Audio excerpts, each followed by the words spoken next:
तो hey guys, enemy voice fire में आपका स्वागत है। जैसे कि हमने लास्ट एपिसोड में देखा था कि सैन लिंडसे लियालो से लड़ते हुए लिंडसे लियालो को भी मार दिया होता है और उसकी बॉडी को पूरी तरह से जला दिया होता है। और अब आगे सैन लिंडसे लियालो को जलाने के बाद जैसे ही सामने की तरफ देखता है कि सामने की तरफ लीजा का होटल है। वो होटल देखने के बाद सैन कहता है तो होटल डिस्ट्रिक्ट बॉर्डर के पास ही थी, इससे तो चीजें मेरे लिए बहुत आसान हो गई। तभी हम देखते लीजा को जो कि उसको होश आ चुका होता है और अपने आप को संभालते उस जगह पे खड़े होते हैं। सैन को देखते हुए सैन से कहती है तुमने मुझे जिंदा क्यों छोड़ दिया, और मैंने तो तुम्हें मारने की कोशिश भी की थी, और मुझे तुम्हारे बारे में ये भी पता है कि तुम मिस्टीरियस ग्रुप से भी हो और तुम्हारे पास मेरे को जिंदा छोड़ने का कोई रीजन भी नहीं है। तभी सैन लीजा की तरफ देखते हुए कहता है क्या तुम मेरे बारे में किसी को बताने की सोच रही हो। तभी लीजा ये सुनने के बाद कहती है नहीं नहीं। फिर सैन लीजा की बात सुनने के बाद कहता है फिर ठीक है सब। फिर लीजा सैन से कहती है तो फिर अब मैं क्या करूँ। तभी लीजा को एक आवाज आता है। तभी हम देखते लिटिल गर्ल को जो कि लीजा को बुलाते हुए तेजी से दौड़ते हुए लीजा की तरफ ही बढ़ रही होती। लीजा तो ये सुनते ही सामने की तरफ लिटिल गर्ल को देखते हुए कहती है लुइस। लिटिल गर्ल जो कि घबराते हुए लीजा से कहती है क्या आपको किधर चोट लगी है। फिर लीजा के पास आकर रोते हुए कहती है तुम अचानक से वहाँ से गायब हो गए थे, मुझे आपके लिए बहुत चिंता हो रही थी। लीजा जो कि लिटिल गर्ल से कहती है मुझे तुम लोगों को देखकर बहुत खुशी है कि तुम लोग भी अभी ठीक हो। फिर लिटिल गर्ल से पूछते हुए कहती है क्या तुम्हें किधर चोट तो नहीं लगी है ना। फिर लिटिल गर्ल से कहती है मैं तुम्हें फिर कभी अपनी नजरों से दूर होने नहीं दूंगी लुइस। तभी लिटिल गर्ल भी लीजा को पकड़ते हुए रोते हुए कहती है कोई भी मेरे साथ तुम्हारे जैसा ऐसा अच्छा सलूक नहीं किया है जितना कि तुम मेरे साथ करते हो, मुझसे वादा करो कि तुम मेरा साथ कभी नहीं छोड़ोगी।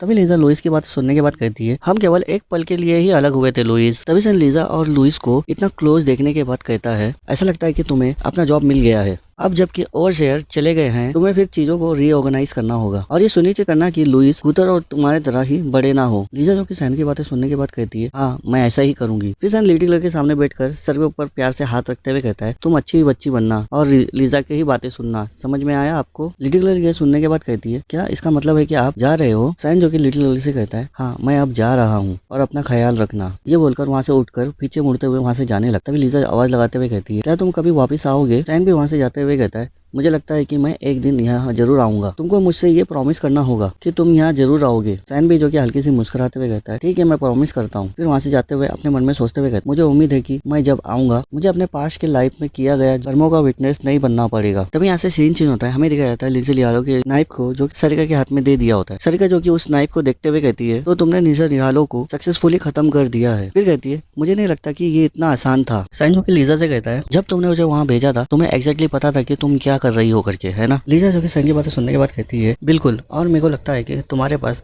मेरे लिए बहुत सवाल होंगे और तुम्हारे अंदर बहुत से ऐसे सवाल होंगे जो कि तुम मुझसे पूछना चाहते होंगे। सैन पूछता है कि लिंडसे लियालो के साथ तुम्हारा क्या रिश्ता है, क्या वो भी एक मिस्टीरियस की ही पार्ट थी। अभी सरिका बताते हुए कहती है हाँ वो कभी मिस्टीरियस की ही मेंबर हुआ करती थी, वास्तव में वो मेरी ट्रेनिंग पार्टनर हुआ करती थी लेकिन वो हमारे तरीकों के खिलाफ थी और वो उस दिन अपने साथ वो रिंग भी ले गई जो कि वो रिंग मिस्टीरियस के हेड को दिया जाना चाहिए था। फिर सैन वो रिंग को बताते हुए कहता है तुम्हारा कहने का मतलब है ये एडवरिंग रिंग से है। तभी सरिका वो सुनते ही नीचे जंप मारते हुए सैन की तरफ आते हुए कहती है हाँ और ये मेरे पास ही रहना चाहिए था लेकिन मैं चाहती हूँ कि तुम इसे अपने पास ही रखो। सैन तो ये सुनने के बाद कहता है क्या, लेकिन तुमने तो कहा था कि ये तो मिस्टीरियस के हेड के पास होना चाहिए था। सरिका कहती है मैं तो इसके बिना भी काम चला सकती हूँ मेरी पावर को देखते हुए। सैन उस रिंग को देखते हुए कहता है ये तो सरप्राइजिंग है और मैंने मान लिया था कि तुमने मुझे उसके पास से सामान लाने भेजा है। कैरम जो कि सैन को बताते हुए कहती है ये इन दोनों के बीच का एक पर्सनल गर्ज था जो कि एक दूसरे के दुश्मन थे। फिर कैरम सरिका से कहती है ऐसा लगता है कि तुम्हारा कोई इतिहास रहा है। सरिका जो कि पीछे मुड़कर वहाँ से जाते हुए कहती है मैं तो बस एक सिंपल सा प्रॉमिस निभा रही थी। जो भी इस रिंग के पावर के नशे में डूब जाता है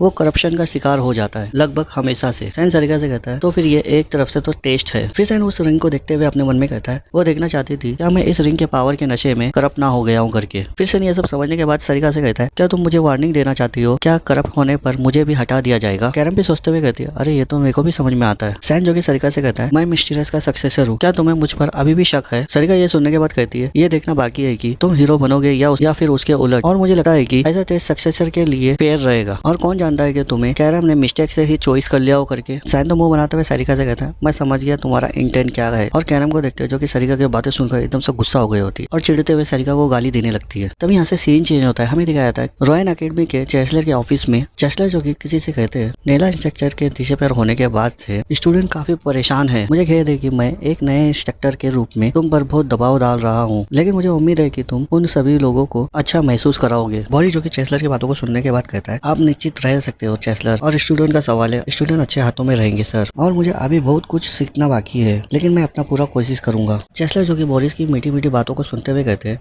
तुम्हारी ये सब बातों से मुझे राहत मिला है। बोरिस जो कि चेस्लर से कहता है, अब अगर आपका इजाजत हो तो मैं कैंपस के बाहर एक राउंड लगाना चाहूंगा। बोरिस ये बोलते हुए पीछे मुड़कर वहां से जाने लगता है। तभी हम चेस्लर को देखते हैं। चेस्लर जो कि अपने मन में सोचते हुए कहता है, बोरिस लिहान वो वाकई में कितना स्ट्रेंज मैजिक करता है। तभी सरिका डोर ओपन करके अंदर आते हुए कहती है, मुझे माफ करना, क्या आपने मुझे बुलाया था चेस्लर? क्या आपको मुझसे कुछ बात करना है? ये बोलते हुए जैसे ही बोरिस की तरफ देखती है, बोरिस सरिका को ग्रीटिंग करते हुए कहता है, मैं बोरिस लिहान, मैं एक न्यू इंस्ट्रक्टर हूँ, मैं आपके साथ काम करने के लिए बहुत उत्सुक हूँ मिस सरिका। फिर कहता है, प्लीज एक्सक्यूज, मैं अब जाना चाहता हूँ। सरिका जो कि बोरिस के सामने से क्रॉस होते हुए जाते हुए अपने मन में कहती है, इस पर्सन के अंदर से तो मुझे खून की बहुत जबरदस्त गंध महसूस हो रही है और ये पर्सन बहुत डेंजरस है। चेस्लर जो कि सरिका को बताते हुए कहते हैं, वो सिटी का रहने वाला है और मैं चाहता हूँ कि तुम उस पर क्लोजली नजर रखो और वो असाधारण रूप से स्किल और अच्छे व्यवहार वाला पर्सन है, लेकिन उसके अंदर से स्ट्रेंज मैजिक निकल रहा है। सरिका जो कि चेस्लर की बातें सुनने के बाद कहती है, जी हाँ चेस्लर। सरिका बोरिस के बारे में सोचते हुए कहती है, ये ब्लड की स्मेल इतनी स्ट्रांग है कि इसमें इसे मिटाया नहीं जा सकता। लगभग ऐसा ही लगता है कि वो चलता फिरता एक मौत है करके। तभी यहाँ से सीन चेंज होता है। हमें दिखाया रोएन सिटी की आर्मी को, जहाँ पर प्रिंस एरिन वहाँ से जा रही होती है। रोएन आर्मियों को देखते हुए हैरान होते हुए कहती है, लगता है कि इन लोगों ने यहाँ की सिक्योरिटी और भी मजबूत कर दिए है। फिर रिज्यूम कहती है, सुना है कि बैंकर पार्टी के बाद से